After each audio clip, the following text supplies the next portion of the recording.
آج کے دور کے اندر ہم لوگوں کو دیکھتے ہیں، لوگ شوقیہ طور پہ کتوں کو پالتے ہیں، کتے کے چھوٹے چھوٹے بچوں کو لے کے آتے ہیں، کہتے ہیں یہ غیر ملکی بچہ ہے تو اس کا یہ فائدہ ہوتا ہے، یہ پیشاب بھی فلان جگہ پہ جا کے کرتا ہے، کمرے کے اندر نہیں کرتا، یہ کسی کو کاٹتا بھی نہیں ہے، اپنی جگہ پہ جا کے بیٹھ جاتا ہے۔ اگر انسان شوقیہ طور پہ کتے پالتا ہے تو میرے محبوب صلی اللہ علیہ وسلم نے ارشاد فرمایا اس کے نام اعمال سے روزانہ ہزاروں نیکیاں ختم کر دی جاتی ہیں۔ جیسے مثال کے طور پہ موبائل ہوتا ہے، اب موبائل کے اندر ایک ڈیلیٹ کا آپشن ہوتا ہے، ہم اس کے اوپر کلک کرتے ہیں تو سینکڑوں میسیج ختم ہو جاتے ہیں، سینکڑوں ویڈیوز ختم ہو جاتی ہیں، ایک کلک کرنے کی وجہ سے پورے موبائل کا ڈیٹا ختم ہو جاتا ہے۔ اگر ایک ڈیلیٹ کا کلک کرنے کی وجہ سے ساری چیزیں ختم ہو جاتی ہیں تو اس کتے کو کلک کرنے کی وجہ سے، گھر میں رکھنے کی وجہ سے اللہ تعالیٰ بندے کی ہزاروں نیکیوں کو ختم فرما دیتے ہیں۔ اس لیے اگر کتا کس نے رکھنا ہے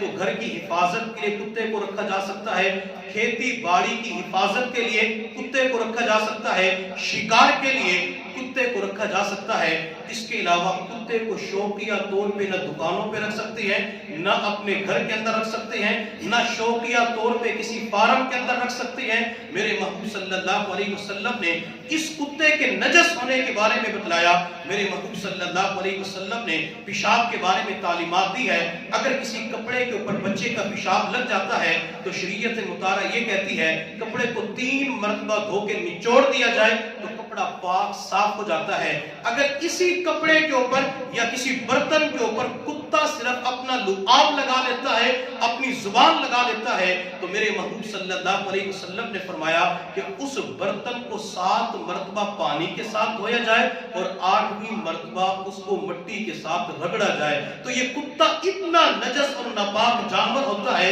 اگر برتن کو منہ لگا دیتا ہے تو 7 مرتبہ اس برتن کے پانی کے ساتھ دھونے کا حکم ہے اور 8ویں مرتبہ مٹی لگانے کا حکم ہے۔ اب بچہ پیشاب کر دیتا ہے تو 3 مرتبہ دھونے کا حکم ہے اور یہی کتا ہوتا ہے۔ اگر اس کتے کو شکاری کتا بنا دیا جائے، شکار کرنے کی تعلیم دی جائے، مالک اس شکاری کتے کو جسے کلب معلم کہا جاتا ہے، بسم اللہ پڑھ کر شکار کی طرف چھوڑتا ہے، یہ کتا بھاگتے ہوئے جاتا ہے، اس شکار کو اپنے دانتوں کے اندر پکڑ لیتا ہے، پکڑ کے اٹھا کے مالک کی طرف گھسیٹ کے آ رہا ہوتا ہے، حتیٰ کہ وہ شکار اس کتے کے منہ میں مر جاتا ہے تو شریعت مطالعہ کہتی ہے اس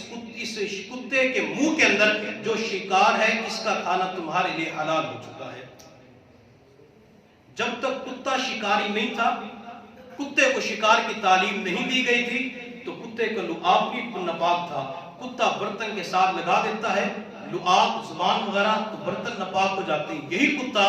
اگر شکاری بن جاتا ہے، شکار کی تعلیم دی جاتی ہے، اپنے شکار کو منہ میں اٹھا کے، اب جب کتا اپنے دانت جانور کے اندر گاڑ دے گا تو اس کا خون بھی تو کتے کے منہ میں جائے گا۔ اب کتے کا لعاب جانور کے جسم کے اندر داخل ہو سکتا ہے، چونکہ جب کتا اس جانور کو اٹھا کے آئے گا تو سارے لعاب اس خون کے ذریعے جانور کے اندر منتقل ہو سکتے ہیں، لیکن شریعت مطالعہ کہتی ہے چونکہ کتے کو تعلیم دی گئی شکار کرنے کی، اب اس کتے کے منہ کا شکار کھانا تمہارے لیے حلال ہو چکا ہے۔ تو کتے کو شوقیہ طور پہ گھر کے اندر نہیں پال سکتے۔ تو حضرت جبرائیل علیہ السلام نے کہا کہ اللہ کے نبی جس گھر کے اندر کتا ہوتا ہے تو ہم اس گھر کے اندر داخل